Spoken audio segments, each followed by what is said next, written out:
La mayoría de los estadounidenses no tienen ni idea de que han estado consumiendo alimentos modificados genéticamente durante más de 5 años. No me gusta el término alimentos modificados genéticamente. Casi todos los alimentos han sido modificados genéticamente. Pongamos el ejemplo de la manzana. Hay decenas de variedades de manzanas.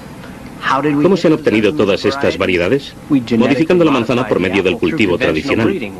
Se cruza una manzana con otra manzana y así salen diferentes manzanas, con distinto color, distinto sabor y distintas funciones. Cuando la gente va a la tienda a comprar tomates o patatas o uvas, se cree que estos alimentos siempre han sido así, pero no. Esta es una variedad salvaje de patata, que realmente parece el ancestro de esta patata moderna, pero es la misma patata, a no ser por unos cuantos genes diferentes que fueron introducidos mediante un cultivo selectivo. Lo mismo ocurre con los tomates. Y resulta difícil creer que utilizando solo el cultivo selectivo y los cruces durante cientos de años, se haya pasado de este tomate a los tomates actuales. Si los cultivos obtenidos mediante métodos tradicionales no son naturales, tampoco tienen por qué ser necesariamente seguros. La patata contiene un elemento químico natural bastante tóxico llamado glicoalcaloide. Esos glicoalcaloides de la patata han causado en ocasiones intoxicaciones graves cercanas a la muerte. Cuando se planta la patata es posible que esa toxina se reproduzca en grandes dosis en los cultivos. Otro ejemplo significativo de los riesgos del cultivo tradicional lo tenemos en el apio. El apio contiene un químico que al contacto con la luz solar se vuelve tóxico. Hubo un caso en California en que se cultivó una variedad de apio sin que los agricultores supiesen que contenía altos niveles de esta toxina. Lo plantaron y cuando llegó el momento de la cosecha, los recolectores sufrieron un fuerte picor de piel. Así que los cultivos convencionales pueden producir los mismos riesgos que los genéticos o que otras formas de cultivo. Entonces, ¿es la tecnología de los productos transgénicos simplemente una versión ultra avanzada de la manipulación tradicional que han venido haciendo los agricultores durante siglos? Hay algunas diferencias significativas. Los agricultores clásicos solo pueden cruzar plantas afines como 2 variedades de patata y un cruce implica mezclar miles de genes a un tiempo. La ingeniería genética en comparación es mucho más precisa y consiste en la introducción de genes individuales en las plantas. Además, es capaz de conseguir algo que los agricultores tradicionales jamás habían conseguido: intercambiar genes entre diferentes formas de vida, introduciendo no solo genes vegetales en las plantas, sino genes de insectos, animales, peces.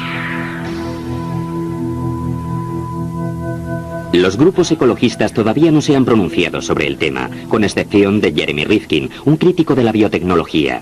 Durante 2 décadas ha estado intentando llamar la atención del público. Es fácil cruzar un burro y un caballo de forma natural, son parientes muy cercanos. Se puede obtener una mula, pero no se pueden cruzar un burro y un manzano mediante métodos tradicionales. Lo que necesita entender la gente es que estas nuevas tecnologías, y en especial la que intercambia ADN, les permite a los científicos sobrepasar algunos límites biológicos. Esto es algo que no se ha visto en 10.000 años de agricultura tradicional. La transferencia de genes entre las especies para producir las denominadas formas de vida transgénicas les parece a muchos un paso radical. La teoría científica actual sobre la naturaleza sostiene que todos los seres vivos, ya sean plantas, animales o insectos, están controlados por el ADN.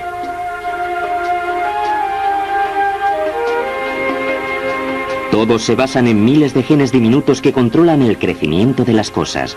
Genes similares entre todas las especies, entre los humanos y los alimentos que comemos. Probablemente compartimos un 50% de nuestros genes con las plantas. Por ejemplo, hay una proteína, el citocromo C, muy importante para nuestro aparato respiratorio, que resulta ser idéntica en los guisantes. En las vacas es exactamente el mismo gen. Ese gen es solo una secuencia cifrada. No se encuentra toda la esencia de un organismo en ese solo gen. Los científicos argumentan que ya que son cientos de miles de genes los que componen la mayoría de los animales y vegetales, la transferencia de un solo gen no altera la esencia de un ser vivo.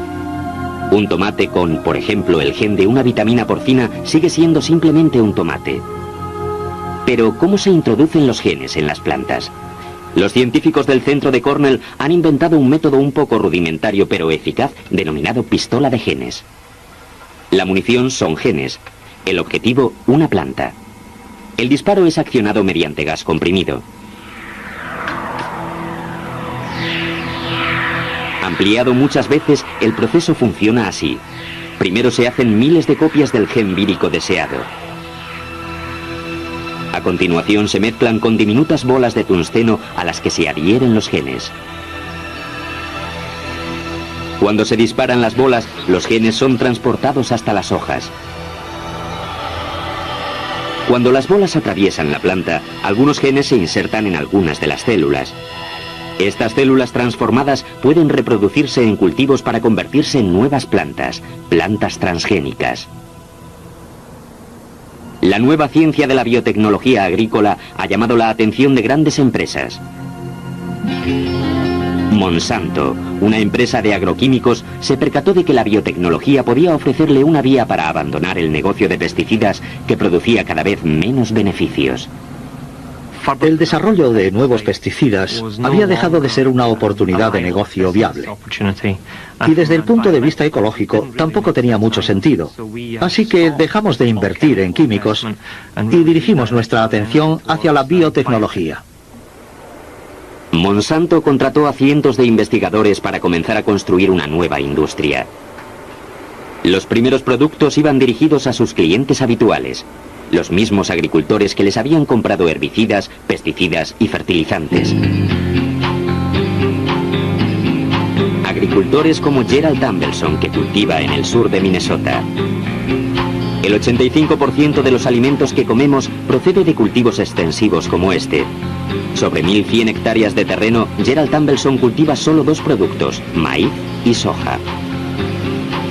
Los norteamericanos están acostumbrados a comprar la comida barata, así que para mantener el negocio, Tambelson recurre constantemente a la tecnología para reducir costes. Navegación por satélite, los últimos modelos de cosechadoras mixtas y el uso masivo de pesticidas y fertilizantes. Ahora esperaba que la tecnología genética de Monsanto le pudiese ayudar a liberarse de una gran peste, la del taladro del maíz. Agujerean el tallo y luego roen el interior. Agujerean y hacen que se pudra la caña que sostiene la mazorca, y cuando sopla el viento el grano cae. Para evitar que suceda eso, fumigamos los campos con un insecticida. Pero no podemos ser selectivos. Fumigamos contra un insecto, pero quizá matemos a 4 o 5 más que no queríamos. Monsanto obtuvo la solución: vender un maíz que creaba su propio pesticida. Los científicos saben desde hace tiempo que una bacteria de las tierras pobres llamada Bacillus thuringiensis, o BT, produce toxinas que matan a las orugas. Los científicos de Monsanto introdujeron el gen de la bacteria que produce la toxina en el maíz. Ahora todas las células del maíz modificado producen su propio pesticida, una proteína química inofensiva para la mayoría de los insectos y para los humanos, cuyos cuerpos la descomponen rápidamente, pero letal para la oruga del taladro. Al ver que el maíz BT sustituía a los pesticidas, muchos creyeron que la ingeniería genética podía ayudar a salvar el medio ambiente.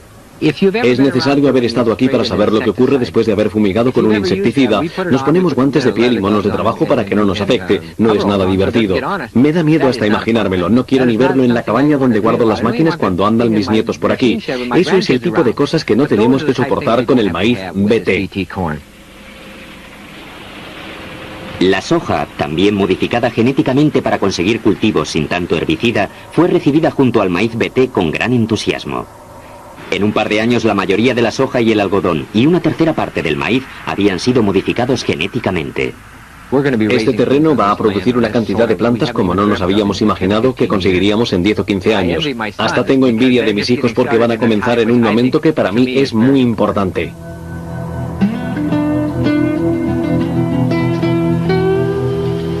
En 1996 los agricultores ya cultivaban el maíz BT como cualquier otro. Lo mezclaban con otros cultivos no modificados y enviaban todo el grano a las procesadoras de alimentos que hay por todo Estados Unidos. Dado que el maíz y la soja se utilizan en cientos de productos, estos organismos modificados genéticamente, u OMG, se introdujeron rápidamente en todo tipo de productos, desde cereales a sodas. Y en los estómagos de millones de norteamericanos. Los consumidores no tenían ni idea de que la comida había sufrido este proceso. Unos meses después de haber entrado en Europa, quedó patente que las fortunas que estaban generando los alimentos transgénicos iban a dar un giro. Comenzó a notarse primero en Alemania y Austria, donde existía casi una paranoia con todo lo relacionado con la modificación genética. La eugenesia es un tema muy delicado debido a la historia reciente de Alemania y creo que fue allí donde se empezó a notar una verdadera preocupación pública. Fue en Alemania y Austria donde comenzó a crecer la fobia y desde donde se extendió.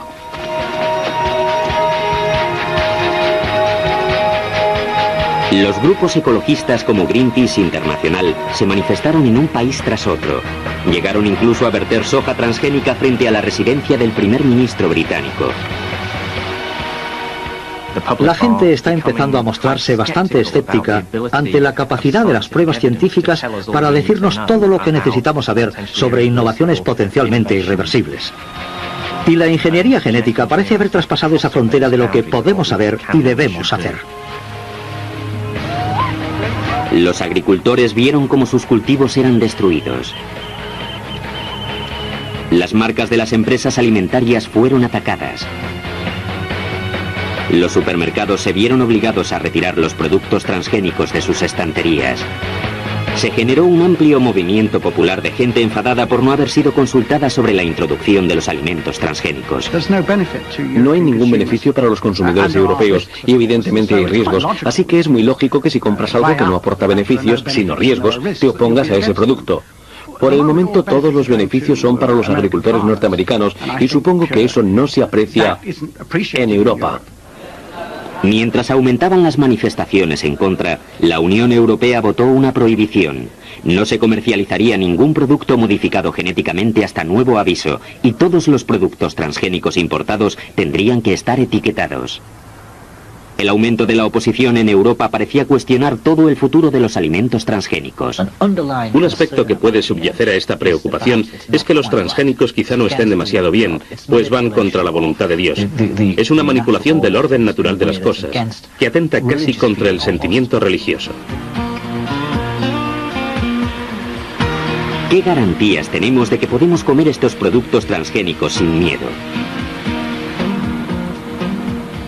Por primera vez en la historia estamos introduciendo genes de fuentes nuevas, genes que contienen códigos de proteínas que no hemos experimentado nunca en el cuerpo humano.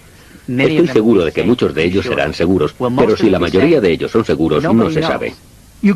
No se puede demostrar que sean seguros. No se puede probar que ninguna tecnología nueva que existe actualmente en el mundo sea totalmente segura. Ya se trate del teléfono móvil, que te pegas al oído y que te puede afectar, del tendido eléctrico que tienes sobre la cabeza, o si eres mujer, de la píldora anticonceptiva, o de una terapia de sustitución de hormonas. No podemos demostrar que ninguno de estos hechos sea totalmente seguro. Lo que se puede intentar es tratar de minimizar los riesgos haciendo los controles adecuados, y eso es lo que tenemos que hacer con los alimentos modificados genéticamente.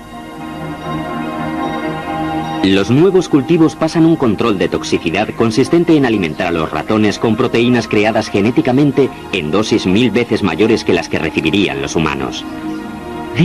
Estos productos, estos cultivos, han sido elaborados mediante una tecnología que ha pasado más pruebas que cualquier otro producto alimenticio anterior a ellos. Para verificar que los alimentos transgénicos son sustancialmente iguales a sus equivalentes no transgénicos, los científicos comparan su composición química molécula a molécula, analizan los cultivos modificados y los no modificados. Si los gráficos resultantes elaborados por un espectrómetro de masa coinciden, los dos productos tienen la misma composición química. Es lo que los controladores llaman equivalencia de peso, una de las razones por la que los alimentos transgénicos no suelen requerir un etiquetado especial. La mayoría de los alimentos modificados son alimentos que estamos habituados a consumir. Maíz, soja, etc. Y lo que se está cambiando es prácticamente nada. La diferencia apenas se nota. Se sabe que un 8% de los niños y un 2% de los adultos tienen reacciones alérgicas a algunos alimentos tradicionales. Y ahora estamos tratando de introducir nuevos alimentos genéticos que contienen proteínas que nunca hemos consumido. No sabemos cuál puede ser la reacción. Las alergias son muy difíciles de prever. Quizá el producto más alérgico sean los cacahuetes. Los cacahuetes contienen una proteína muy alérgica para una proporción muy reducida de la población. Es muy difícil averiguar de qué persona se trata, a menos que tengan un ataque o un episodio muy fuerte. De hecho, una empresa de biotecnología introdujo un gen de un cacahuete de Brasil en una planta de soja e hizo que la soja fuese alérgica. Si esta soja hubiese terminado en cientos de productos, las personas alérgicas a estos cacahuetes habrían consumido un alimento que podría haber puesto en peligro sus vidas. Pero nunca llegó a las estanterías de los supermercados. La alergia se detectó en una prueba de laboratorio. Llevamos investigando esta tecnología desde los años 70 y nadie ha tenido ni un leve dolor de cabeza a causa de un alimento transgénico porque hemos estudiado el tema a fondo. En Estados Unidos se han hecho estudios científicos. Hemos recibido gran ayuda de las agencias federales, pero sobre todo hemos trabajado con los científicos que entienden el tema y que han desarrollado la tecnología desde el principio hasta el fin. A pesar de las garantías, algunos organismos de control como la Unión de Científicos Sensibilizados creen que esta tecnología merece ser especialmente investigada. La industria ha dicho que no hay pruebas de que estos alimentos sean dañinos. La gente lleva años consumiéndolos en Estados Unidos. ¿Es posible creerlo? ¿No nos pueden afectar? ¿No es un poco increíble? ¿Cómo es posible saber si alguien ha enfermado a causa de un alimento transgénico si no están etiquetados? ¿Cómo puede haber pruebas si no han permitido etiquetar los alimentos? Dicen que no hay pruebas de que sean dañinos. La razón se debe a que no han permitido seguir la pista del daño. Quizá no haya un ejemplo mejor de la dificultad de seguir el rastro de los alimentos transgénicos que la historia de un tipo de maíz llamado Starlink. Starlink, inventado por Aventis, una de las empresas que compiten con Monsanto, estaba diseñado para los desayunos de los norteamericanos. Pero las cosas no marcharon como debían. Starlink es idéntico a cualquier maíz normal, a no ser por una toxina que se le había introducido, denominada CRY 9C, que la Agencia de Protección del Medio Ambiente solo había aprobado para uso animal. Convencida de que era segura para los humanos, Aventis realizó más pruebas. Mientras tanto, decidieron lanzarse adelante y se lo vendieron a los ganaderos como alimento exclusivamente animal. La organización ecologista Amigos de la Tierra supervisa de forma rutinaria las listas de nuevos productos en busca de las aprobaciones de nuevos cultivos transgénicos. En julio de 2000, en una página web de la EPA, encontraron el Starlink. Estuvimos hablando con algunos ganaderos y nos dijeron que la mayoría de ellos no separaban el maíz modificado genéticamente del maíz convencional. Dado que la mayoría del maíz no se separaba y que había un tipo de maíz no apto para el consumo humano, pensé que existían muchas probabilidades de que el maíz hubiese entrado en nuestra alimentación. Fui al supermercado local y compré 23 productos que contenían maíz. Larry los llevó a la oficina y los envió al laboratorio con una nota. ¿Contiene alguno de ellos la proteína no autorizada CRY 9C? En el laboratorio se descubrió maíz Starlink en un producto, los Taco Shells, que hacía la Taco Bell. Repetimos 2 y 3 veces las pruebas, conscientes de que la confianza de los consumidores, millones de dólares y el futuro de los agricultores dependían de esos análisis. Government officials say they are investigating reports that Taco Bell uses genetically modified corn that is only fit for animals. Al día siguiente los tacos estaban en todas las noticias y emergieron las acusaciones. The Food and Drug Administration says it will conduct its own tests and order a recall if the taco shells do indeed contain the unlicensed corn. Hemos confirmado tras los análisis de laboratorio que el maíz entró en la cadena alimentaria. Ahora el hecho de que suponga una amenaza real para la seguridad y la salud de los consumidores norteamericanos todavía es una cuestión sin respuesta. Imaginemos que Amigos de la Tierra nunca hubiese hecho estas pruebas. Imaginemos que haya gente alérgica al CRY 9C. ¿Lo habríamos descubierto? ¿Sabría una persona que hubiese ingerido un taco y hubiese enfermado que la causa era el maíz modificado genéticamente que contenía su taco? ¿Cómo lo podría saber la gente? La ausencia de pruebas no quiere decir ausencia de daños.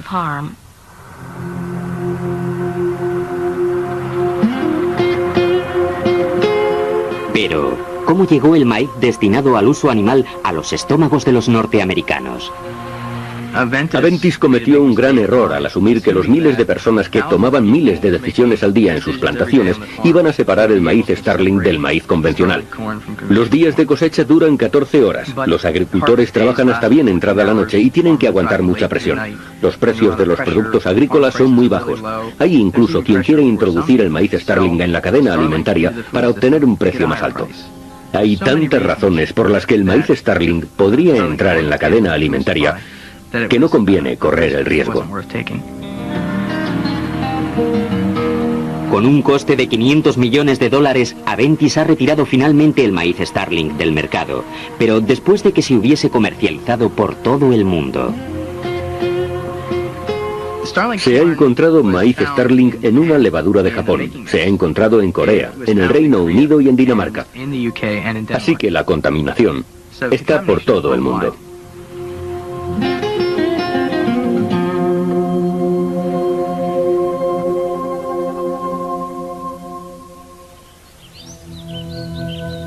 La Universidad de Cornell está a la vanguardia de la biotecnología. La mayoría de sus científicos estaban entusiasmados con las posibilidades que ofrecían los alimentos transgénicos.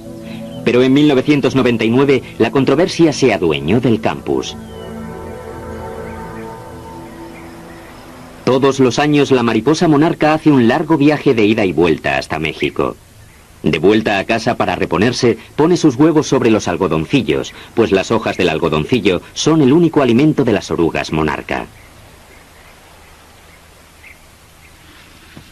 Pensando en la oruga monarca, John Lucy, un joven entomólogo de Cornell, se dio cuenta de que las únicas plantas de algodoncillos disponibles en Estados Unidos crecían alrededor de las plantaciones de maíz, muchas de las cuales contenían el maíz BT diseñado para matar a las orugas. John Lucy tenía curiosidad por saber si la proximidad entre el algodoncillo y el maíz BT podría afectar a las orugas monarca, así que decidió realizar un experimento. Cogió unas hojas de algodoncillo y espolvoreó la mitad con polen de maíz normal y la otra mitad con polen de una variedad de maíz BT. Luego colocó las orugas monarca en las hojas y las dejó comer hasta saciarse. Descubrimos que las orugas que se alimentaban de las hojas que contenían polen de maíz BT comían menos, crecían más lentamente y morían en mayor número. Murieron muchas más que en los otros dos tratamientos. Murió el 44% en 4 días, mientras que ninguna de las otras murió. Ninguna de las que comía el polen normal. No murió ninguna en los 4 días del tratamiento. John Lucy publicó un artículo en la revista científica británica Nature. Pensamos que aquello iba a despertar bastante interés. Lo que no nos imaginábamos era la reacción que iba a causar el artículo. Jamás me lo habría imaginado.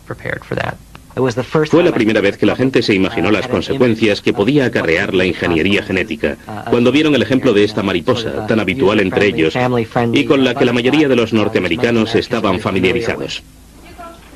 La sede de Greenpeace en Estados Unidos estaba esperando por algo como esto para lanzar el tema de los transgénicos allí. Creemos que es un experimento genético que se está desarrollando en masa en nuestro entorno y en nuestras dietas. Nadie sabe cuáles pueden ser las consecuencias y los efectos secundarios pueden ser irreversibles. No se pueden retirar unos genes una vez que se han introducido en el medio ambiente. El escándalo de la oruga monarca le dio fuerza a Greenpeace en Estados Unidos. El grupo comenzó a buscar la manera más efectiva de decirle a los consumidores que su alimentación había sido alterada. I was a little disappointed we didn't get to talk to anybody in the executive suite. It's been nice to be able to let them see what they've done to me and what kind of a monster they've turned Tony into. Call Bill Duggan, tell him they're over here at Serial City and we got the police over here. This is a city sidewalk. I need your driver's license, sir. Por muy pequeñas que fueran estas manifestaciones, parecieron asustar al gigante alimentario de 600.000 millones de dólares. Nadie quería ver su marca manchada con la imagen del Dr. Frankenfood. Greenpeace is here to send a clear message to the Kellogg's Corporation that we need pure food. We need pure food in our breakfast tables. We need pure food for our children. Stop the use of genetically modified organisms. Volviendo a Cornell, John Lucy estaba ahora inmerso en un polémico debate en torno a los alimentos de la biotecnología. John tuvo que defender sus conclusiones punto por punto frente a la opinión de sus colegas científicos. La verdadera pregunta es, ¿cuáles son sus efectos sobre las plantaciones? Tiene que ocurrir toda una serie de acontecimientos para que esto se convierta en un verdadero riesgo. El polen del maíz BT es muy pesado y no llega muy lejos. Eso es cierto. Como se ha dicho después de la publicación del artículo, el polen no llega muy lejos. Así que, si la monarca se ve afectada, probablemente solo se vea afectada en las plantaciones o a pocos kilómetros de esas plantaciones. Hay que tener en cuenta que el algodoncillo es una mala hierba y que los agricultores la eliminan. De hecho, se encuentra en la lista oficial de hierbas nocivas. Así que no hay una población tan abundante de algodoncillos en las plantaciones de maíz.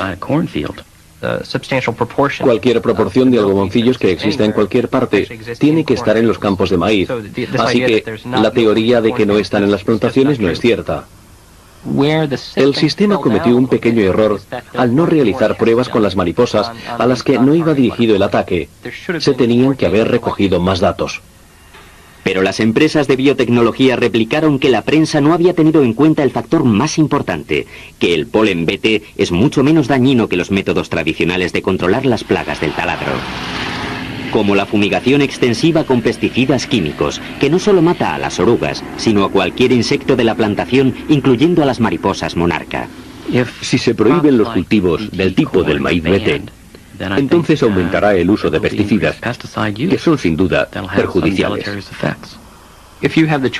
Si puedes elegir entre eliminar el BT, que ataca específicamente a los lepidópteros o mariposas, y fumigar con un insecticida más genérico, que va a matar prácticamente a todos los organismos que haya, entonces, sin duda, el impacto ambiental es menor utilizando el BT que utilizando el insecticida.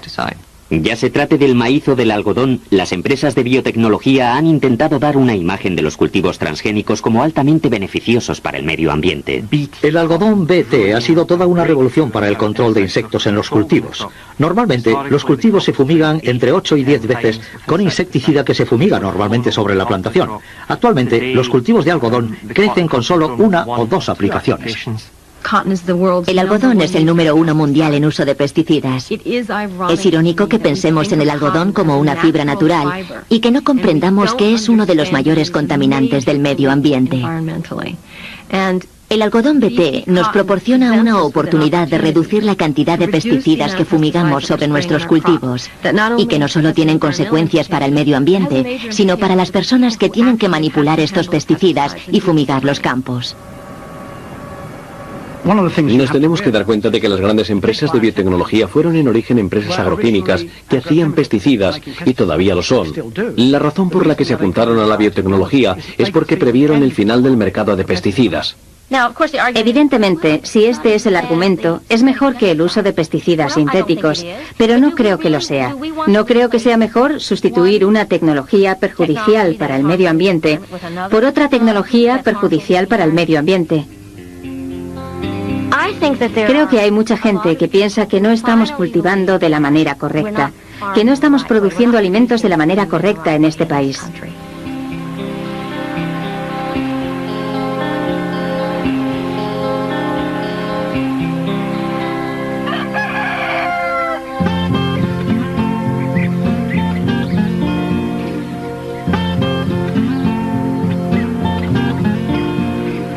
Bienvenidos a la huerta Full Belly. Esta huerta es muy distinta de las plantaciones industriales modernas.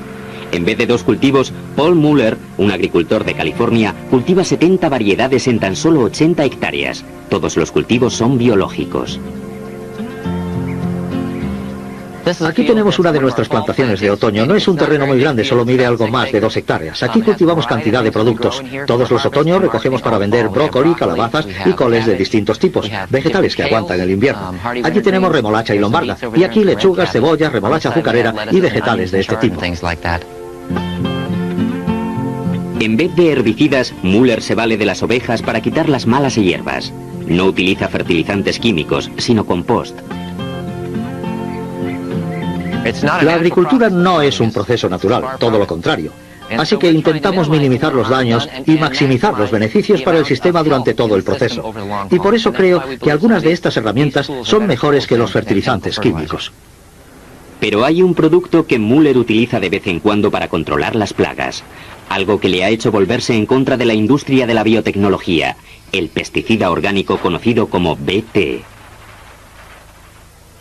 El BT que utilizamos es muy específico, no tiene una vida muy larga y lo usamos esporádicamente. A lo mejor fumigamos un terreno como este una vez al año o una vez por temporada y no lo utilizamos a menos que tengamos que hacerlo. Introduciendo BT en el maíz, están aprovechándose de los agricultores, porque con el tiempo el BT desaparece como herramienta efectiva y son las empresas como Monsanto, que han desarrollado el maíz que contiene el gen BT, las que se habrán beneficiado, las que habrán recogido todos los beneficios en muy poco tiempo. Monsanto dice que este es un salto hacia adelante, que es el fin de los pesticidas. Sí y no. Es cierto que van a acabar con el uso de pesticidas, pero ahora están introduciendo más toxinas de las que introducían con los pesticidas. Hay que pensar que ese maíz es una fábrica productora de toxinas. 7 días a la semana, 24 horas al día, el maíz segrega BT matando a la mayoría, aunque no a todas, de las orugas del taladro. Las supervivientes repueblan el terreno. El BT es ahora ineficaz contra esa plaga. La resistencia es algo que nos tomamos muy en serio. Hemos invertido en esta tecnología durante una década, así que nos interesa que dure otros 10 o 20 años. Para adelantarse al problema de la resistencia, las empresas como Monsanto afirman haber identificado decenas de otros genes de bacterias para su uso futuro.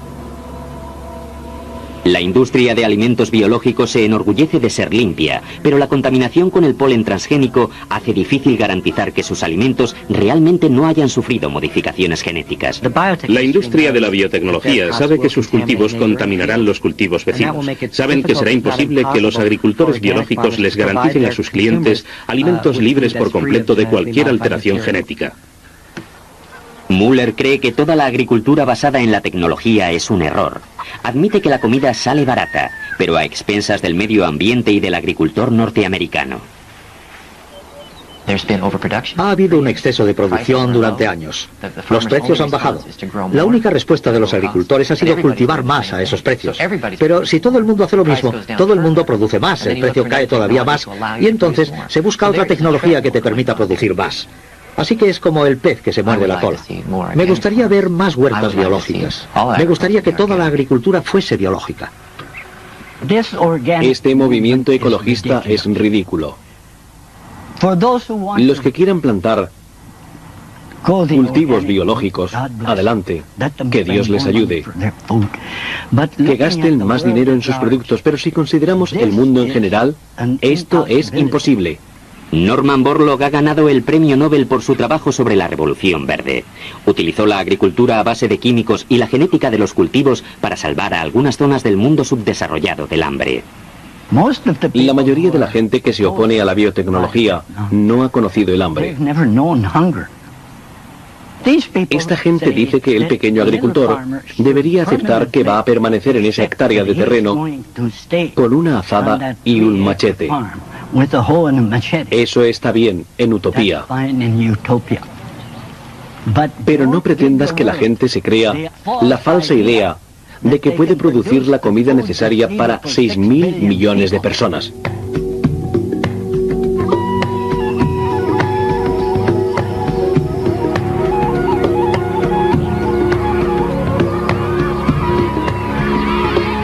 En África, prácticamente todos los agricultores son agricultores biológicos.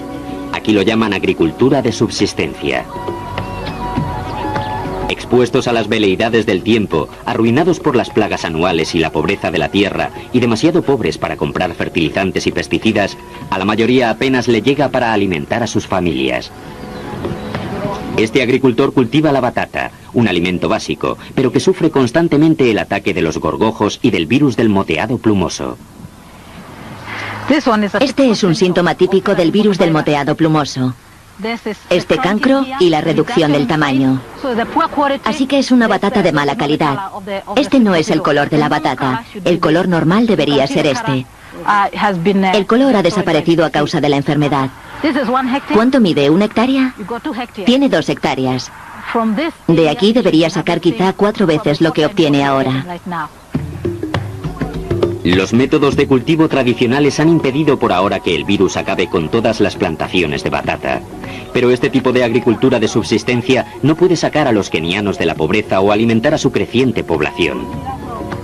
Para romper el ciclo, Florence cree que los agricultores kenianos deben aumentar la productividad. Y la forma más rápida de lograrlo, opina, es utilizando la biotecnología. El Instituto de Investigación Agrícola de Kenia realizó una serie de pruebas de campo. Los resultados fueron sorprendentes. Mientras que la planta enferma solo daba pequeñas hojas dañadas, la variedad transgénica crecía vigorosa y esbelta. Y bajo tierra la diferencia era todavía más pronunciada. La variedad transgénica era grande y sana. Las batatas sin modificar cultivadas según los métodos tradicionales no podían competir. La agricultura biológica no ha funcionado en África y no va a funcionar. No es la respuesta. Irónicamente, dice Florence, la respuesta para el mundo menos desarrollado es la tecnología más avanzada. En comparación con el coste y la complicación de los compuestos químicos, la tecnología genética parte de las semillas. Todo lo que tiene que hacer el agricultor es plantarlas. Pero los grupos ecologistas rechazan la premisa de que los transgénicos sean necesarios para alimentar al mundo. Creo que es un ardid que juega con el sentimiento de culpabilidad de la gente acomodada, que siente que si no aprueba esta tecnología y compra los productos, quizá el resultado sea que la gente muera de hambre en los países subdesarrollados. Vivimos en un mundo donde 800 millones de personas pasan hambre mientras se produce comida suficiente para 9.000 millones de personas. Y solo hay 6.000 millones de personas en el planeta. ¿Por qué no se distribuye esa comida de forma más equitativa? Porque la gente que no la puede comprar tampoco la recibe. Simplemente no se la dan. No tienen ni idea de lo que están diciendo. La gente que habla así es porque va al supermercado y coge toda la comida que quiere. Y se piensa que igual aparece en el resto de supermercados. Los costes de transporte en este país son enormes. Incluso si nos diesen la comida gratis, habría costado algo para llegar aquí. Y luego está el orgullo. Si no puedes alimentar a tu familia, si no te puedes alimentar a ti mismo, te crees que eres inútil. La gente se enorgullece de alimentar a sus familias, de poder salir a comprar. ¿Quién va a querer ser un mendigo? ¿Cómo es posible pensar que la gente va a estar esperando a recibir la comida mientras pasa hambre? Le guste o no a la gente de los países desarrollados la biotecnología, no deberían negarle los posibles beneficios a la gente de los países en vías de desarrollo. En este momento hay 800 millones de personas con malnutrición crónica. 1.500 millones de personas entrarán a formar parte de la población mundial a finales del año 2020. Esa es una cifra enorme de gente que alimentar. Creemos que la biotecnología junto a la agricultura ecológica serán capaces de alimentar a esa población.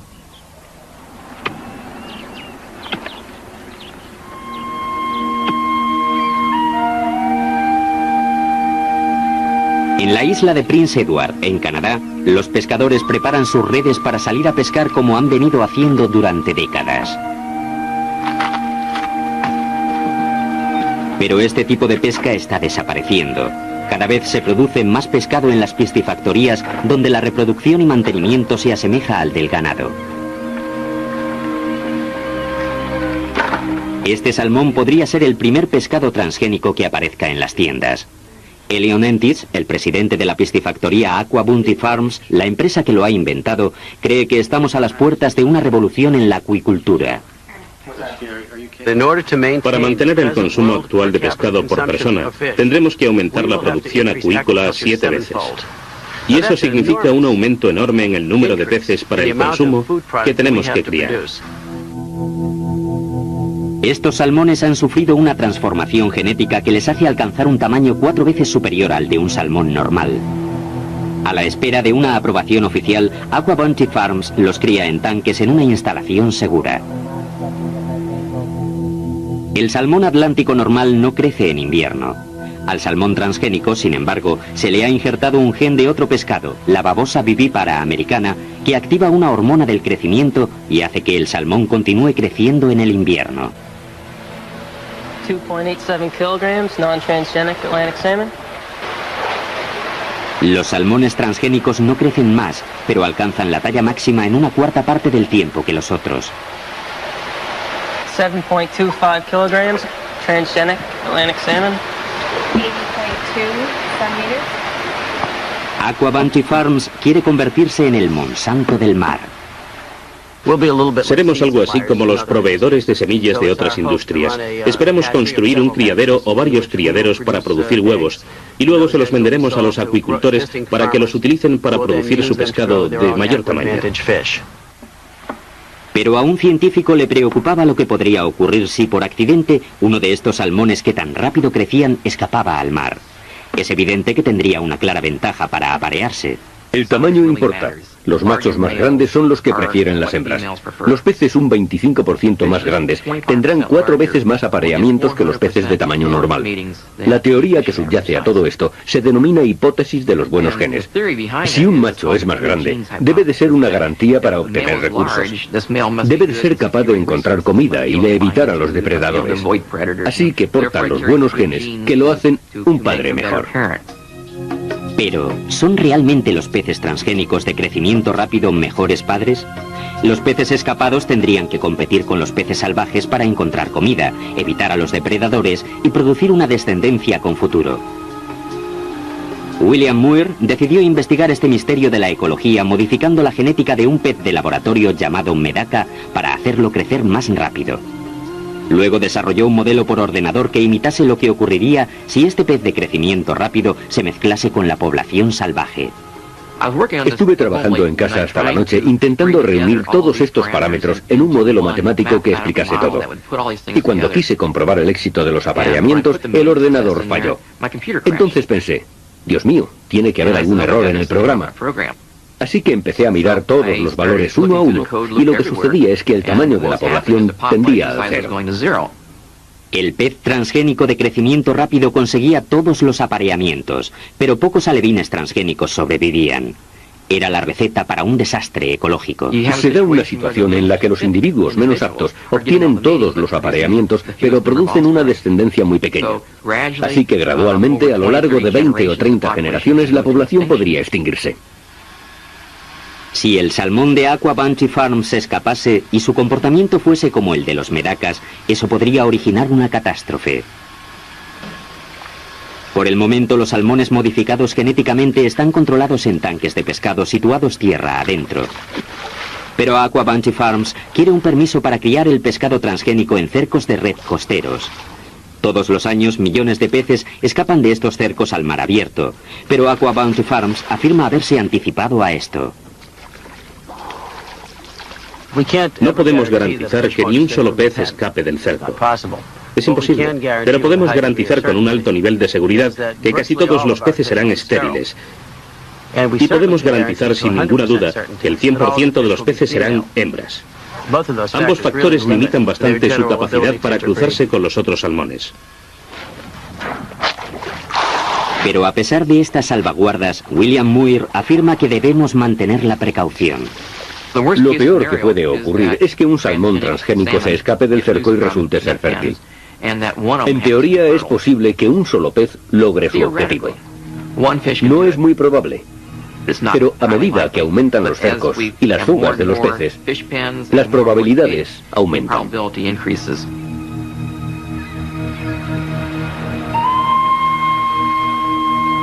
En comparación con el polen BT que penetra unos metros en los campos colindantes, un salmón transgénico huido puede dispersar sus genes por todo el océano. Se espera que el Departamento de Alimentación y Drogas saque una normativa sobre los peces transgénicos. En caso de que Estados Unidos no los permita, siempre habrá otros países del mundo desarrollado que lleven el tema adelante. Y sus problemas ecológicos podrían con el tiempo volverse nuestros problemas también. Sea cual sea el destino del pescado transgénico, hay otros muchos productos transgénicos que están en estudio. Los científicos de Cornell están trabajando en la segunda generación de organismos modificados genéticamente y están yendo más allá de la simple producción de alimentos. Algunos, como Charles Hansen, quieren elaborar medicinas. Durante 10 años ha estado intentando crear una vacuna más segura para la hepatitis B y el virus de Norwalk, enfermedades que matan a millones de personas en el mundo subdesarrollado. ¿Cómo podemos ofrecerles una vacuna eficaz y al mismo tiempo hacer que estos países subdesarrollados dependan menos de la filantropía y de la gran industria? ¿Cómo les podemos proporcionar la tecnología a los países del tercer mundo para que ellos elaboren las vacunas? La propuesta radical de Charles Hansen es hacer una vacuna comestible, un plátano modificado genéticamente.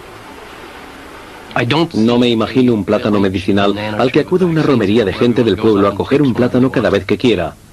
Es una medicina.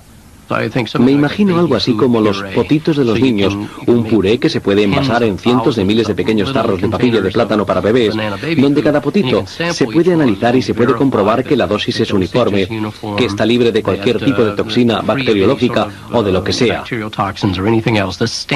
La clase de trato que recibe todo producto farmacéutico, pero aplicando la tecnología de la industria alimentaria que existe en los países en desarrollo a la medicina. Dado que los plátanos eran difíciles de tratar, comenzó con las patatas, luego con los tomates. Los plátanos son los próximos.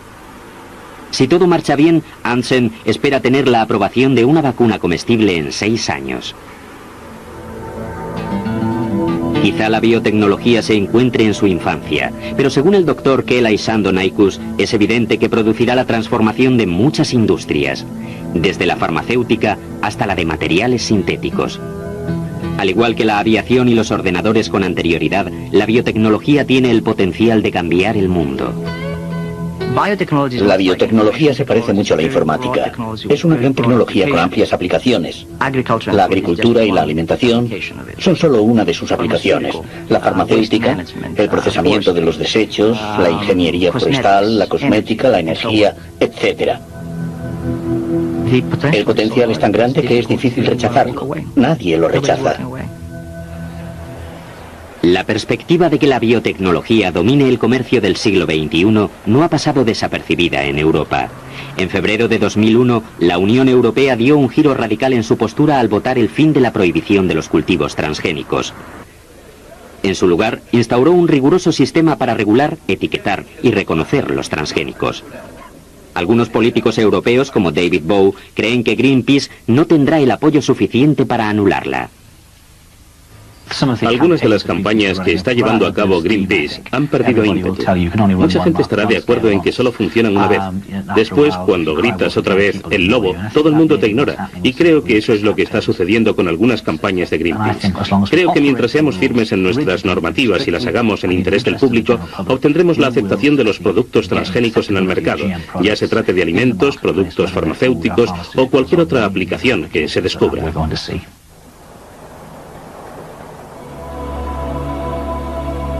Creo que si miramos hacia el futuro, esto será un prerequisito. Estaremos pendientes de las tecnologías y las tendremos que compartir con el resto del mundo. Y eso, personalmente, me hace sentirme bien. Los alimentos biotecnológicos se están vendiendo en Estados Unidos y Europa a costa del mundo subdesarrollado. Estaremos atados a las empresas de biotecnología durante la próxima generación de cultivos transgénicos. Cada vez serán más caros y cada vez dependeremos más de ellos. Es la clase de dependencia a la que han estado sometidos los agricultores con las industrias de pesticidas durante 50 años. Construir esta casa nos llevó su tiempo. Se necesitaban expertos. La tecnología de los transgénicos ha tardado años en desarrollarse. Muy bien, si quieres destruir y tirar abajo esta casa, no se necesita ningún conocimiento. Todo lo que necesitas es coger a unos chicos de la calle, vándalos, darles unos martillos y ellos tirarán la casa en un día. Creo que eso es lo que está ocurriendo. Greenpeace y muchos activistas están tirando abajo una casa que llevó años construirse. Todos los países del mundo están intentando tomar una decisión sobre los transgénicos. Dado que la controversia nos ha forzado a cuestionarnos la seguridad de los alimentos que producimos, a largo plazo se entiende que estaremos todos mucho mejor. Y si creéis que los transgénicos son una imposición para la humanidad o un experimento temerario, sabed que en los próximos años las empresas de biotecnología tienen planes de introducir decenas de nuevos organismos modificados genéticamente. Vegetales, frutas, frutos secos y un largo etcétera.